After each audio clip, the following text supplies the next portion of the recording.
அந்த கபரை மூடினார்கள் என்ற வரலாற்றை நாம் பார்க்கிறோம். எத்தகைய இளைஞர்கள் மறுமையை அவர்கள் இலக்காக கொண்டார்கள். மதிப்புக்குரிய சகோதரர்களே, சகோதரிகளே, சுவனம்தான் எமது சொந்த பூமி, சுவனம்தான் எமது சொந்த ஊர்.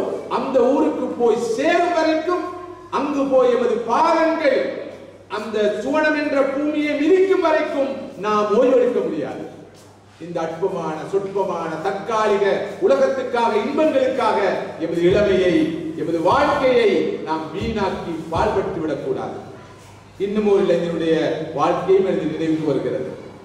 அவர் இலங்கையை சேர்ந்தவர், யாழ்ப்பாணத்தில் பிறந்தவர், ஹிந்துவாக வாழ்ந்தவர், பிராமண குடும்பத்தை சேர்ந்தவர். படிப்பதற்காக தென் மாகாணத்துக்கு வந்தார். தென் மாகாணத்திலே ஒரு முஸ்லிம் பாடசாலையை படித்தார். படித்த காலத்திலே இஸ்லாத்தை அறிந்து கொள்ளும் வாய்ப்பு கிடைத்தது. அவர் அட்வான்ஸ் லெவல் படித்துக் கொண்டிருக்கும் போது கலிமா சொல்லி இஸ்லாத்தை தழுவினார். அதன் பிறகு அட்வான்ஸ் லெவல் பரீட்சையில் நல்ல முறையில் சித்தி அடைந்து கொழும்பு பல்கலைக்கழகத்திலே மேனேஜ்மெண்ட் டிகிரி செய்வதற்கு தெரிவு செய்யப்பட்டார், அனுமதி பெற்றார். பல்கலைக்கழகம் யூனிவர்சிட்டி சென்றார்.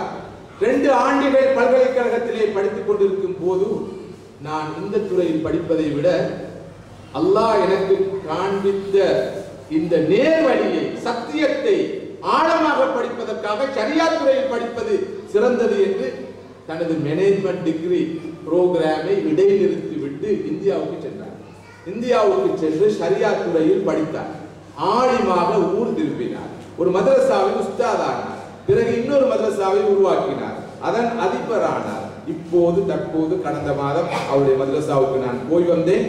அவருடைய மதரசாவிலே படிக்கின்ற நாளை உலமாக்களாக மாற இருக்கின்ற மாணவர்களுள் 35 பேர் இஸ்லாத்தை தழுவிய குடும்பத்தை சேர்ந்த குழந்தைகள். இவர் தன்னுடைய மதரசாவுடைய ஒரு கட்டட திறப்பு விழாவுக்காக என்னை அழைக்க வந்தார். வந்தபோது நான் சொன்னேன், ஹசரத், உங்களுடைய மேனேஜ்மெண்ட் டிகிரியையும் முடித்திருந்தால் ஒளிக்கு மேல் ஒளியாக இருந்திருக்குமே. ஆலிமாக இருக்கிற நீங்கள் ஒரு பட்டதாரியாகவும் முகாமைத்துவ துறையில் ஒரு பட்டதாரியாகவும் இருந்திருப்பீர்களே என்று சொன்ன போது அவர் மிகவும் அமைதியாக அடக்கமாக சொன்னார், அதற்காக நான் அற்ப அளவும் கவலைப்படவில்லை. ரப்புல் ஆலமீனான அல்லாஹ் எனக்கு ஹிதாயத்தை தந்தான், அவனுடைய தீனுடைய இல்மை தந்தான், என்னை ஆலிமாக மாற்றினான், என்னை உஸ்தாதாக மாற்றினான். எனது கரங்களிலே இந்த தீனுக்காக உழைக்கின்ற ஆளுங்களை, தாய்களை உருவாக்கக்கூடிய பாக்கியத்தை தந்தான். இவ்வளவு பாக்கியங்களை அந்த ரப்புல் ஆலமீன் எனக்கு தந்ததற்கு பின்னால் எனக்கு இந்த மேனேஜ்மெண்ட் டிகிரியை முடிக்க முடியாமல் போய்விட்டதே என்று நான் எப்படி கை செய்தப்பட முடியும் என்று எனது மூஞ்சிலே அறைந்தார். உங்களுடைய பெற்றோருடைய நிலை என்னன்னு கேட்டேன். இது கடந்த மாதம் நடந்த ஒரு சம்பாஷணை. சொன்னார், அவர்கள் பிராமணர்கள், மிகவும் இறுக்கமானவர்கள், கண்டிப்பானவர்கள். கட்டும் முயற்சி செய்தேன், இரவு பகலாக தவாவில் ஈடுபட்டேன், துவாவில் ஈடுபட்டேன். எனது தந்தை கடைசி வரைக்கும் இஸ்லாத்தை தழுவ முடியாது என்று சொன்னார். மரண படுக்கையில் இருந்தார். இரவெல்லாம் கண்ணீர் வடித்து அழுது எனது தந்தைக்கு ஹிதாயத் கிடைக்க வேண்டும் என்று நான் முயற்சி செய்தேன். பகல் பொழுதெல்லாம் அவரோடு பேசினேன். அவர் வஃபாத் ஆவதற்கு, மௌத்தாவதற்கு 9 மணித்தியாலங்களுக்கு முன்னால் அல்ஹம்துலில்லாஹ் கலிமா சொன்னார். கலிமா சொன்னதன் பின்னர் அவரை கொண்டு போய் நான் சந்தோஷமாக அடக்கம் செய்தேன் என்று சொன்னார். தாய் இஸ்லாத்தை தழுவி அவரோடு இருக்கிறார். அன்புக்குரிய சகோதரர்களே, பெரியோர்களே, ஒரு இந்துவாக பிறந்த இளைஞன் சத்தியத்தை தேடி அதை பெற்றது மாத்திரமல்ல, பல தியாகங்களை செய்து, அர்ப்பணங்களை செய்து அந்த சத்தியத்தை மேலும் தான் கற்று அதில் புலமை பெற்று, புலமைத்துவம் பெற்று, நிபுணத்துவம் பெற்று தன்னை போன்றவர்கள் உருவாக்கப்பட வேண்டும் என்பதற்காக தனது வாழ்க்கையை அர்ப்பணித்திருக்கிறார். இதெல்லாம் வாழும் உண்மைகள், நிஜங்கள். அல்லாஹ் கேட்காமலேயே மனித வாழ்க்கையை தந்து, இளமையை தந்து, இஸ்லாத்தை தந்து வைத்திருக்கிறார். அதனுடைய அருமையை, பெருமையை விளங்காமல் எமது இளமையை நாம் வீணாக்கி கொண்டிருப்பதாக இருந்தார் அது எவ்வளவு பெரிய ஒரு துருப்பாக்கியம், எவ்வளவு பெரிய ஒரு என்று சிந்தித்து பாருங்கள் சகோதரர்களே. அன்று ரசூலுல்லாஹி ஸல்லல்லாஹு அலைஹி வஸல்லம் அவர்களுடைய தஅவா பணிக்கு, அழைப்பு பணிக்கு முதுகெலும்பாக துணை நின்றவர்கள் யார்? இளைஞர்கள்.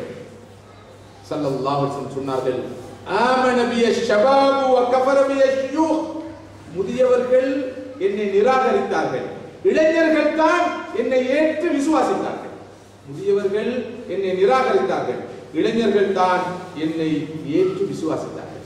அல்லாஹ்வுடைய ரசூல் ஸல்லல்லாஹு அலைஹி வஸல்லம் அவருடைய தஅவா பணி வெற்றி பெறுவதற்கு அன்று காரணமாக அமைந்தவர்கள் இளைஞர்கள், யுவதிகள், வயோதிகர்கள் அல்ல.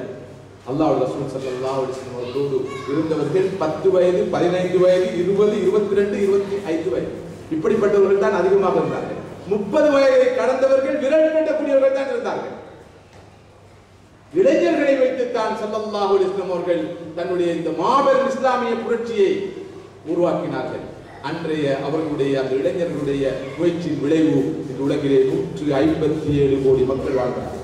மற்றும் மதிப்பீட்டின்படி 182 கோடி மக்கள் இந்த உலகத்திலே இந்த தீனை ஏற்று வாழ்கிறார்கள் என்று சொன்னால் அன்றைய இளைஞர்களுடைய தியாகம், அர்ப்பணம், ஒரு முகமது பின் தாரிக், ஒரு காசிம், ஒரு முகமது பின் காசிம், ஒரு தாரிக் பின் ஜியாத், இப்படி இப்படி இப்படி ஒவ்வொருவரை பற்றியும் சிந்தித்து பாருங்கள்.